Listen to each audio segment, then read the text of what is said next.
Idukki Adimali government ഹൈസ്കൂളിൽ രക്ഷിതാക്കളുടെ പ്രതിഷേധം. മുന്നറിയിപ്പില്ലാതെ ഇംഗ്ലീഷ് മീഡിയം ഡിവിഷൻ നിർത്തലാക്കിയെന്നതാണ് ആരോപണം. രക്ഷിതാക്കൾ സ്കൂളിൽ ഉപരോധ സമരം നടത്തി. വിദ്യാർത്ഥികൾ കുറവായതിനാൽ ആണ് ഇംഗ്ലീഷ് മീഡിയം നിർത്തലാക്കിയതെന്നാണ് സ്കൂൾ അധികൃതർ പറയുന്നത്.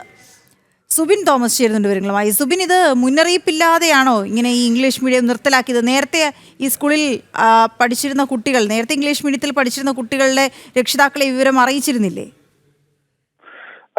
തീർച്ചയായും കൃത്യമായ ഒരു അറിയിപ്പ് അധ്യാപകർക്ക് ലഭിച്ചിരുന്നില്ല എന്നുള്ളത് തന്നെയാണ് നമുക്ക് മനസ്സിലാക്കാൻ സാധിക്കുന്നത്. ഈ മെയ് 30-ാം തീയതിയാണ് ഇത്തരത്തിൽ ഈ ഒരു ഡിവിഷൻ അടയ്ക്കുന്നു എന്നുള്ളൊരു അറിയിപ്പ് ഒരു മീറ്റിംഗ് വിളിച്ച് ഈ രക്ഷിതാക്കളെ അറിയിക്കാനുള്ള നീക്കം അധ്യാപകരുടെ ഭാഗത്തുനിന്ന്, ഈ പ്രധാന അധ്യാപികരുടെ ഭാഗത്തുനിന്ന് ഉൾപ്പെടെ ഉണ്ടായത് എന്നുള്ളൊരു ആരോപണമാണ് പ്രധാനമായും ഈ രക്ഷിതാക്കൾ മുമ്പോട്ട് വയ്ക്കുന്നത്. ഈ 8-ാം ക്ലാസ്സുമായി ബന്ധപ്പെട്ടാണ് ഇപ്പോൾ ഈ ഒരു 9-ാം ക്ലാസ്സുമായി ബന്ധപ്പെട്ടാണ് ഇപ്പോൾ ഈ ഒരു തർക്കം നിലനിൽക്കുന്നത്. അതായത് 6 വിദ്യാർത്ഥികൾ മാത്രമാണ് ഈ ഒരു ക്ലാസ്സിൽ പഠിക്കാനുള്ളത്, അതായത് 9-ാം ക്ലാസ്സിൽ പഠിക്കാനുള്ളത്. ഈ ഒരു സാഹചര്യത്തിലാണ് ഈ ഡിവിഷൻ പൂട്ടാനുള്ള ഒരു തീരുമാനത്തിലേക്ക് നിലവിൽ ഈ വിദ്യാഭ്യാസ വകുപ്പിന്റെ നിർദ്ദേശപ്രകാരം അനുമതിയോടുകൂടി ഈ ഡിവിഷൻ പൂട്ടാനുള്ള ഒരു തീരുമാനത്തിലേക്ക് കടന്നത് എന്നുള്ളൊരു വിശദീകരണമാണ് ഈ പ്രധാന അധ്യാപിക നൽകുന്നത്. എന്നാൽ രക്ഷിതാക്കൾ പറയുന്നത് ഈ ഏറ്റവും അവസാന നിമിഷം, അതായത് സ്കൂൾ തുറക്കാൻ ദിവസങ്ങൾ മാത്രം ശേഷിക്കുകയാണ് ഇത്തരത്തിലൊരു അറിയിപ്പ് കിട്ടുന്നത്. ഇതിനെ ഒരു മറ്റ് സ്കൂളുകളിലേക്ക് കൊണ്ടു ചേർക്കാനുള്ള സമയം പോലും കിട്ടാത്തൊരു സാഹചര്യമുണ്ട്. വിദ്യാർത്ഥികളുടെ പഠനം മുടങ്ങുന്ന ഒരു സാഹചര്യമുണ്ട്. ഇത്രയും ദിവസം താമസിക്കേണ്ട സാഹചര്യം ഉണ്ടായിരുന്നു എന്നുള്ളൊരു ചോദ്യമാണ്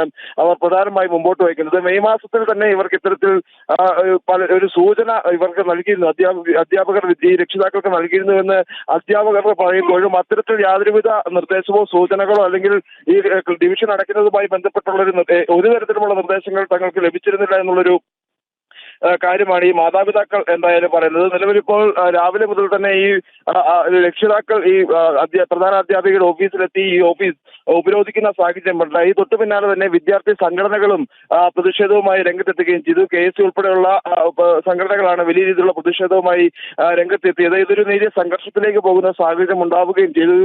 മറുവശത്ത് ഈ അധ്യാപികയെ സംരക്ഷിച്ചുകൊണ്ട് SFI രംഗത്തെത്തുന്ന ഒരു സാഹചര്യം ഉണ്ടായി. അത്തരത്തിൽ അതൊരു സംഘർഷാവസ്ഥയിലേക്ക് പോവുകയും പോലീസിന്റെ ഒരു കൃത്യമായ ഇടപെടൽ ഉണ്ടായതുകൊണ്ട് വലിയ രീതിയിലുള്ള ഒരു അക്രമ സംഭവങ്ങളിലേക്ക് പോകാതെ നിലവിൽ ആ ഒരു സ്ഥിതി ശാന്തമാക്കാനുള്ള ഒരു സാഹചര്യം ഉണ്ടാവുകയും ചെയ്തിട്ടുണ്ട്.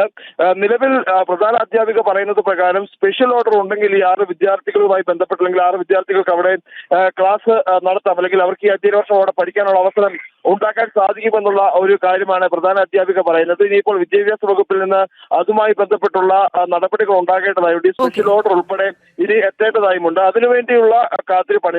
ഇനി അത്തരത്തിലൊരു ഓർഡർ ഉണ്ടാകുമോ എന്നുള്ളൊരു കാത്തിരിപ്പാണ്. അല്ലെങ്കിൽ അത്തരത്തിലുള്ള ഓർഡർ ഉണ്ടായില്ലെങ്കിൽ തുടർ പ്രതിഷേധങ്ങൾ ഉണ്ടാവാനുള്ള സാധ്യതയുമുണ്ട്. തീർച്ചയായും. ശരി സുബിൻ, ഏതായാലും ഹൈസ്കൂളിലൊക്കെ ഇങ്ങനെ മുന്നറിയിപ്പില്ലാതെ ഇംഗ്ലീഷ് മീഡിയം ഡിവിഷനൊക്കെ നിർത്തലാക്കുക എന്ന് പറഞ്ഞാൽ ആ കുട്ടികളുടെ ഭാവി എന്താകും എന്നുള്ളത് ആശങ്ക തന്നെയാണ്.